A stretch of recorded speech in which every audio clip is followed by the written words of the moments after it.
ఇది వ్యంగ్యంగా అనిపించిన మాజీ ముఖ్యమంత్రి జగన్మోహన్ రెడ్డి ప్రస్తుతం ఆంధ్రప్రదేశ్ ఆర్థిక పరిస్థితి పట్ల తీవ్ర ఆందోళన వ్యక్తం చేశారు. ఆయన సోషల్ మీడియాలో దీర్ఘంగా ఒక సందేశం షేర్ చేశారు. జగన్ ప్రకారం 2024-25 ఆర్థిక సంవత్సరంలో రాష్ట్ర ప్రభుత్వ స్వంత ఆదాయం వృద్ధి కేవలం 3.08% మాత్రమే. ఇదే సమయంలో కేంద్ర ప్రభుత్వం అంచనా వేసిన దేశీయ స్థూల ఉత్పత్తి వృద్ధి రేటు 9.8% అని ఆయన గుర్తు చేశారు. ప్రస్తుతం ఉన్న ఎన్డీఏ ప్రభుత్వం అప్పుల విషయంలో తీసుకుంటున్న నిర్ణయాలు చాలా ఆందోళనకరమని అన్నారు. 2019-2024 మధ్య కాలంలో మొత్తం అప్పు పెరుగుదల 3,032,671 కోట్లు కాగా ఇప్పుడు ఎన్డీఏ టీడీపీ ప్రభుత్వం ఏర్పడిన కేవలం 14 నెలల్లోనే అప్పు 1,86,361 కోట్లకు పెరిగిందని, ఇది గత ప్రభుత్వం 5 సంవత్సరాల అప్పుల్లో 56% కవర్ చేస్తుందని తెలిపారు. ఇది తన ప్రభుత్వం కంటే ఇప్పటి ప్రభుత్వం అప్పులు ఎక్కువగా తీసుకుంటుందని జగన్ వ్యాఖ్యానించారు. అయితే 2019-2024 మధ్య కాలంలో సిఏజీ రిపోర్టులు చాలా ఆందోళనకరంగా ఉండేవి. రాష్ట్రం అవసరానికి మించి అప్పులు తీసుకోవడం, వాటి చెల్లింపులు బలహీనంగా ఉండడం స్పష్టమైంది.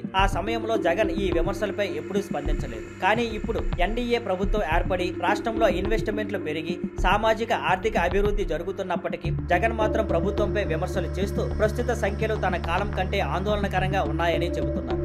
Thank you for watching. Please like, share and subscribe.